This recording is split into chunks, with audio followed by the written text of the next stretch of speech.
Bonjour à tous et bienvenue. Le JTech, c'est toute l'actualité des nouvelles technologies chaque semaine sur le web. Bienvenue, bonjour Jérôme. Salut François, l'actualité cette semaine, c'est cette histoire incroyable. L'iPhone 4G dévoilé avant sa sortie, une aventure rocambolesque. Le film qui relate le déclin d'Hitler, la chute, complètement parodié sur le web, et bien tout ça c'est fini. Le dossier du JTech cette semaine, le sexe et les nouvelles technologies. Grégory Dorcel, le producteur de Film X, est notre invité.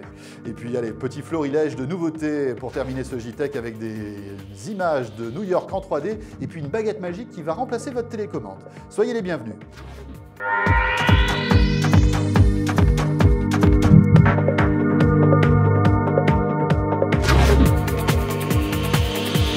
Avec Ouprine.fr, votre imprimeur de carte de visite en 24 heures.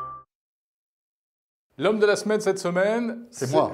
Non, c'est pas moi? Non, pas du tout. Ah, pardon. Il s'appelle Gray Powell. Ah non, il a 27 ans. Il est ingénieur chez Apple. Sa famille est sans nouvelles de lui. Si vous le connaissez, faites leur signe. Ce serait sympa. Gray Powell, une affaire incroyable. Oui, donc tu le disais, ingénieur chez Apple qui travaille depuis de longs mois sur donc, le nouveau téléphone d'Apple, l'iPhone 4G. Eh bien, figurez-vous qu'après quelques bières avalées, eh bien, il a oublié son iPhone 4G dans un bar. Voilà, il était parti fêter son anniversaire dans un bar à bière. Il oublie son téléphone portable. C'est pas bien l'alcool. Ce mobile, eh bien, ce serait le futur iPhone, caché dans une housse de véritable iPhone. Et là, quelqu'un passe par là, le récupère, et finalement, tout cela arrive sur le site gizmodo.com, qui en a fait ses choux gras toute la semaine. Alors regardez ces images qui sont quand même étonnantes. On a peut-être devant nos yeux le nouvel iPhone 4G qui sortira, si tout va bien, dans les semaines qui viennent. Certains disent au début de l'été. Il est plutôt réussi quand même, mais bon, il y a toujours ce doute, Jérôme, de se dire, est-ce que c'est vraiment l'iPhone qui sortira dans quelques semaines ou est-ce que c'est un immense fake, un immense joke? C'est quand même étonnant. Ça paraît... Alors, Apple, on le sait, a une culture du secret, est une société qui verrouille énormément sa communication, donc on n'arrive pas à croire qu'ils aient pu perdre un téléphone comme ça dans un bar, mais en même temps, Gizmodo a ouvert l'iPhone, il a vérifié à l'intérieur, les composants étaient réellement des composants Apple. La société Apple a récupéré le matériel. A même envoyé une lettre à la rédaction de Gizmodo pour leur dire, écoutez, ce prototype de téléphone nous appartient, ayez la gentillesse et l'obligeance de nous rendre au plus vite. Donc on sent quand même que le ton est monté un petit peu du côté de chez Apple. Donc a priori, tout porte à croire que c'est le nouvel iPhone 4G. En tout cas, ce serait logique. En termes de fonctionnalité, il a des choses dont on parle déjà depuis un moment et qu'on attend. Une caméra sur la face avant, un flash sur la face arrière, un design un petit peu différent, on l'a dit. Voilà, enfin cette histoire. Et puis un écran aussi de meilleure qualité, a priori. Le seul problème, c'est que le prototype que Gizmodo a récupéré ne démarrait pas, en fait. Ils n'ont pas réussi à véritablement voir ce qu'il avait dans le ventre. Non, parce qu'il avait été visiblement verrouillé à distance par Apple quelques heures après avoir été perdu. Et donc Gizmodo aurait payé 5 à 10 000 $ pour récupérer cet iPhone que finalement ils ont rendu à Apple. En tout cas, pour Gizmodo, c'est un énorme coup de pub, tu le disais, puisque des millions de personnes sont allées voir ces vidéos que vous venez justement de regarder. Bon, et pour savoir si c'est le véritable iPhone, rendez-vous peut-être en juin prochain, puisqu'on dit que c'est à ce moment-là qu'Apple devrait dévoiler son futur joujou. Bon, on fait les paris, à ton avis, c'est le vrai ou pas? Moi, je pense que c'est le vrai. Et moi aussi. Allez, on se donne rendez-vous dans quelques semaines. Le JTech, toute l'actualité des nouvelles technologies. Jérôme, tu as dû sûrement, tout comme moi, te poiler devant les vidéos du film La Chute, qui est un film très sérieux, quand même, rappelons-le, un film très sérieux sur le déclin d'Hitler, un film très dramatique, qui a été complètement contourné plusieurs fois par les internautes pour en faire des petites vidéos très sympathiques, des satires. Voilà, tous les sujets, des caricatures, en quelque sorte. Apple, Ségolène Royal, enfin vraiment, les internautes se sont lâchés à chaque fois. La mort du HD-DVD aussi, il y avait eu une vidéo très rigolote là-dessus. Puisque, effectivement, on voit Hitler qui s'énerve et qui pique une crise de nerfs. Bon, et tout ça, c'est terminé. Le producteur a trouvé qu'il avait assez ri et que nous avions assez rigolé. Et maintenant, il a interdit ses parodies. Alors, ce qui est amusant, c'est qu'un journaliste avait posé la question au réalisateur de ce film, il y a quelques temps de cela, qui trouvait ça très amusant et qui lui-même avouait qu'il était mort de rire devant les adaptations de son film.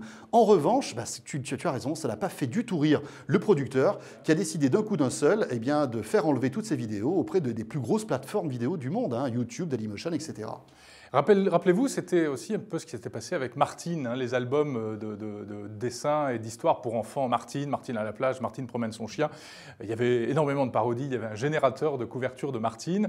Et puis l'éditeur, au bout d'un moment, en a eu assez et a décidé d'interdire. Est-ce que c'est une bonne idée d'interdire ce genre de plaisanterie, de buzz? Est-ce que ça nuit à l'image de ces œuvres ou au contraire, est-ce que finalement ça bénéficie à leur renommée? Ouais, c'est la question. Et puis, est-ce qu'on n'est pas aussi confronté à un nouveau média qui est le web aujourd'hui et qui crée des situations complètement incroyables? C'est-à-dire que là, en fait, on est en train de recréer un petit scénario sur un bout de film qui est sorti au cinéma. Est-ce que c'est aux producteurs d'enlever ce genre de choses? Est-ce que finalement aussi, c'est pas la meilleure publicité pour le film? Moi, personnellement, je n'avais pas vu ce film avant toutes les petites adaptations qu'il y a eu au cinéma, en tout cas sur Dailymotion et sur YouTube, et ça m'a donné envie d'aller louer le DVD. Avec peut-être le risque que tu éclates de rire au moment de la scène la plus Alors tragique. peut-être, mais finalement, je suis allé voir le film. En tout cas, les internautes de l'humour et de cette histoire, de l'interdiction des parodies, eh bien, ils ont fait évidemment une nouvelle parodie. In Berlin sieht es schlimmer aus, als es ist. Die Divisionen müssen auf jede Weise aufgefüllt werden, zur Not mit Zivilisten. Wenn die Sowjets vor Berlin zurückgeschlagen werden, so wäre das ein großes Beispiel. Die ganze Welt würde aufhorchen. Wenn es wirklich stimmt, dass in San Francisco unter den Alliierten Differenzen entstehen, und sie werden entstehen. Alors, est-ce que cette interdiction va justement sonner le glas des adaptations plutôt rigolotes de cet extrait de film, de La Chute? Je n'y crois guère, quand même. Moi, j'aurais tendance à vous dire continuez à nous faire marrer, allez récupérer La Chute et faites des parodies. Merci d'être toujours avec nous, c'est Logitech, donc toute l'actualité des nouvelles technologies sur le web. Jérôme, tu sais qu'il y a une mode en ce moment sur le web, c'est le fait de demander aux internautes de produire du contenu. Alors rappelle-toi, il y a quelques années, c'était de la musique avec My Major Company. Il y a quelques semaines de cela, c'était le cinéma aussi qui s'y collait. Les internautes pouvaient produire certains films de cinéma. Et bien maintenant, c'est le film porno aussi. Et oui, c'est la société Marc Dorcel qui lance ça. Regardez tout de suite la pub qui circule en ce moment sur le net. Un peu plus sensuel, vas-y. Mais très très bien. Embrassez-vous là maintenant. Parfait. Oui, mettez un petit peu sur le côté. Produisez avec moi mon prochain film et occupez cette chaise. Le producteur.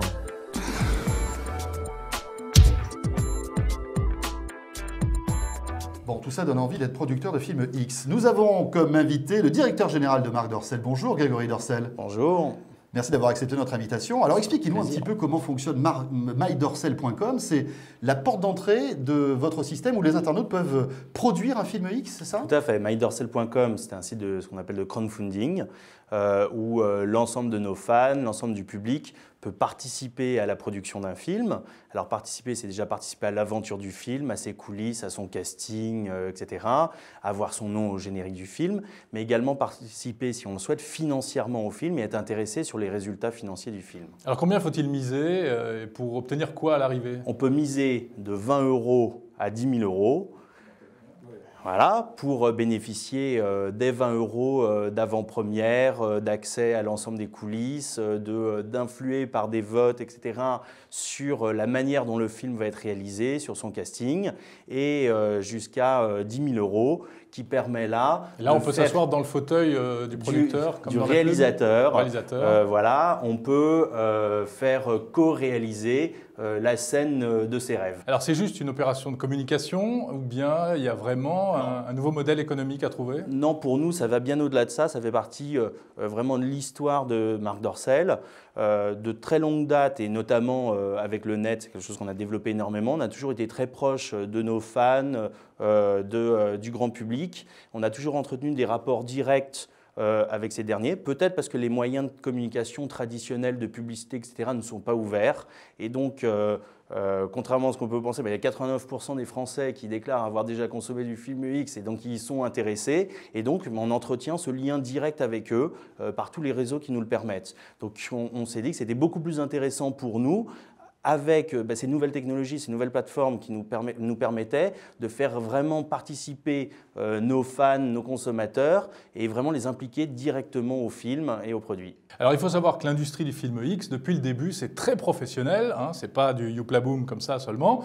Enfin, il y a du youpla boom aussi. Il y a aussi du youpla boom, bah oui. Mais pas chez Marc Dorcel. Et en plus, vous vous intéressez depuis toujours aux nouvelles technologies. Et il y a une chose qui va arriver bientôt, d'après les promesses qui sont faites, ce sont les films pornographiques en 3D. Ça va ressembler à quoi? C'est plus qu'une promesse.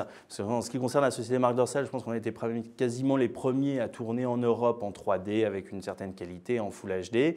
Écoutez, pour nous, la 3D, ça nous a déjà procuré, nous, en tant que, au sein de la société, les équipes de production, de réalisation, etc., une vraie excitation. La même que celle il y a 30 ans, au tout début de la vidéo, quand la société est née. On a découvert ce que pouvait offrir la 3D et très franchement, c'est révolutionnaire et fantastique. Ça permet quoi pour Imager? D'avoir ces jolies actrices, jolis acteurs assis sur les genoux du spectateur, sur son canapé. Grossièrement, c'est à peu près ça. Ce qui nous intéresse dans la 3D, c'est tout ce qui sort de l'écran. Vous avez votre téléviseur. Et aujourd'hui, votre téléviseur, c'est un média comme un autre, c'est tout, mais qui permet d'avoir vraiment, grâce à la 3D, une expérience hors du commun, qui est plus proche finalement du parc d'attractions. Et d'ailleurs, toutes les sociétés spécialisées avec lesquelles on a travaillé pour assurer la meilleure qualité 3D ont jusqu'à maintenant travaillé essentiellement sur la construction d'expériences spécifiques dans des parcs d'attractions. Mais rassurez-moi, vous n'êtes pas à Disneyland Paris encore? Pas encore. Bon. Ça arrive quand, les premiers films en 3D chez vous? Les premiers films en 3D chez nous ont déjà été tournés, ils sont prêts. Il faut et attendre le lancement commercial sera pour juillet de cette année. Il faut attendre que les téléviseurs soient disponibles, etc. Les téléviseurs sont, au moment où on parle, les téléviseurs sont en train d'arriver, sont en train d'être distribués. Toutes les marques et tous les fabricants de téléviseurs ont tous lancé des gammes assez larges. Et clairement, vu l'expérience que ça procure aux spectateurs, évidemment pour notre secteur d'activité, l'adulte, mais aussi pour tous les autres secteurs, je pense qu'il va y avoir un certain engouement. Grégory Dorcel, il y a la télé, puis il y a le téléphone mobile aussi, le smartphone. Évidemment, tous ces contenus sont présents sur les mobiles, sauf sur l'iPhone. Steve Jobs a rappelé il y a très peu de temps qu'il ne voulait pas d'application à caractère sexuel sur l'iPhone. Qu'est-ce que vous en pensez? Écoutez, je trouve ça un peu dommage qu'une société qui a l'image d'Apple, d'être plutôt la société la plus ouverte, moderniste, etc., soit aussi ringard à ce niveau-là. Ils ne veulent pas croquer la pomme, quoi, en quelque sorte. Et voilà, on pourrait résumer ça comme ça. Non, je trouve ça un petit peu curieux. Alors, il y a peut-être d'autres raisons stratégiques derrière, économiques, mais voilà, j'en reste là. Je reste étonné, effectivement, de ce message qui est donné. Je pense que c'est une politique qui est d'un autre temps. Vous croyez beaucoup, vous, au contenu pornographique sur les mobiles, par exemple, ou sur l'iPad c'est pas que j'y crois, c'est que les résultats sont là et les chiffres sont là. Aujourd'hui, de toute façon, c'est les contenus adultes, c'est une réalité. Bien qu'on veuille encore se le cacher, c'est l'un des contenus payants les plus consommés. Oui, mais qui doit être filtré, on est bien d'accord. Tout on va à pas mettre fait. ça entre les mains des petits-enfants. Bien évidemment, qui doit être filtré. Aujourd'hui, toutes les mesures de filtre possibles et imaginables sont en application. Et à partir du moment où moi, n'importe quel Français ou n'importe quelle personne veut consommer du UX, de l'érotisme, c'est son libre choix et on doit lui laisser accès à ce qu'il souhaite. Grégory Dorcel, merci beaucoup et rappelons que vous êtes le directeur général de Marc Dorcel. Merci. C'est moi qui vous remercie.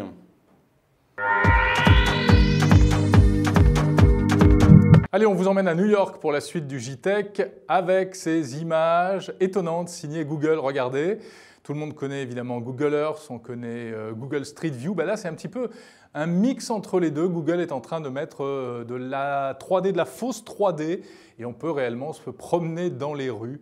Bon, les façades ont l'air un peu aplaties. Oui, ça fait un peu carton-pâte, mais le résultat est quand même assez étonnant. Il faut savoir que seul Manhattan, le quartier de Manhattan de New York, a été modélisé de cette sorte. Voilà, j'ai l'impression que Google est en train de tester de nouvelles manières d'approche, de visuel dans le domaine de la cartographie. Pourquoi pas? Ils avaient déjà mis un peu de 3D avec notamment la possibilité de faire des monuments, la Tour Eiffel en 3D, mais ça faisait un peu Lego. Oui. Là, on arrive à autre chose.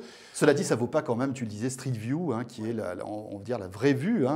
Peut-être avez-vous vu ces petites camionnettes qui circulaient dans les rues de Paris, qui sont là justement pour photographier à 360 degrés toutes les rues. C'est ça Street View. Bon, là c'est autre chose, mais c'est moins joli que Street View, mais ça offre plus de fluidité et plus de liberté pour se promener dans les rues. On a l'impression d'être un peu dans un jeu vidéo. Et c'est peut-être le futur de la navigation GPS vue par Google, ça. Donc c'est pas inintéressant, c'est pas seulement un gadget. À suivre, si vous voulez jeter un œil, il faut tout simplement télécharger la dernière version de Google Earth et vous allez sur le quartier de Manhattan. Alors autre chose maintenant, Jérôme, avant ton tour de magie que la France entière réclame, là, on te met la pression, et voici la baguette magique. Regardez ça, c'est quand même assez étonnant. C'est une baguette magique qui ne sert pas à faire des tours de magie, mais simplement à zapper. Alors, c'est une télécommande, en fait. C'est une télécommande universelle, voilà, que vous pouvez trouver d'ailleurs sur certains sites de commerce en ligne. Hein. Vous tapez Magic Wand, c'est comme ça qu'on dit en anglais, hein, et vous allez pouvoir, comme ça, modifier votre télécommande pour en faire, par exemple, une télécommande universelle. Et donc, au lieu d'appuyer sur les boutons, on fait des mouvements comme avec la manette de la Wii, en fait. Exactement. Ça, Tu as aussi un petit bouton circulaire sur la baguette magique qui te permet, par exemple, de monter ou de baisser le son. Ouais. Bon, voilà. à mon avis, je ne suis pas convaincu comment il faut apprendre tous les mouvements, finalement. Voilà, alors bon, c'est comme ça a l'air sympathique. Bon, après, il faut la tester. Tiens, on va essayer d'en avoir une pour voir ce que ça donne véritablement in situ. Alors, il y a aussi LG qui s'est attaqué à ce nouveau système, ce nouvel accessoire. Il faut savoir que depuis plusieurs mois, sur certains modèles, tu peux avoir dans ta boîte, quand tu déballes ta télé, cette télécommande qui est simplifiée en fait. Hein. Le but du jeu, c'est de plus avoir peur quand tu as une télécommande avec 36 000 boutons. J'ai peur de ma télécommande. Là, simplement, avec des gestes, vous pouvez piloter, on va dire, les principales fonctions de la télévision. Bon, on essaye de trouver de nouvelles manières d'interagir avec les appareils électroniques, hein, que ce soit des ordinateurs, des chaînes hi-fi, des téléviseurs, etc. C'est une quête permanente de ce qu'on appelle l'interface homme-machine. Et bien voilà, c'est avec ces images que se termine ce JTech, l'actualité high-tech toutes les semaines sur le web. On se retrouve bien sûr la semaine prochaine, hein, Jérôme. Tous les samedis sur la chaîne techno.com. D'ici là, portez-vous bien. À très vite. Salut à tous.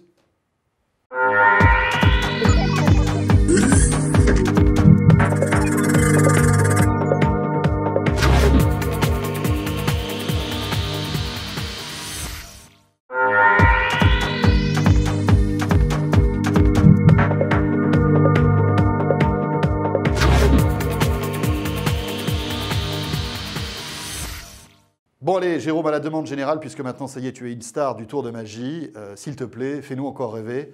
Ouais, mais alors j'ai pas vraiment répété cette semaine. T'as pas répété cette semaine? Comme je sais que vous avez nettement apprécié celui de la semaine dernière, je vais vous faire un remix de la semaine dernière. Ah, donc, tu remixes les tours de magie, toi, maintenant? Ouais, exactement. T'es un peu le David Guetta du Copperfield, en gros. Voici... ça marche pas. Il ne faut pas que je l'éteigne, évidemment. Ah, attendez, ça c'est pas magique. On voit qu'il a beaucoup moins préparé quand même. Hein. Donc d'accord, là il y a écrit magie, ok. Voilà, et je te fais un tour de magie. Vas-y. Hop. Ouais, bon. On touche le fond là. La semaine prochaine, je vais m'occuper de tout, hein, vous inquiétez pas.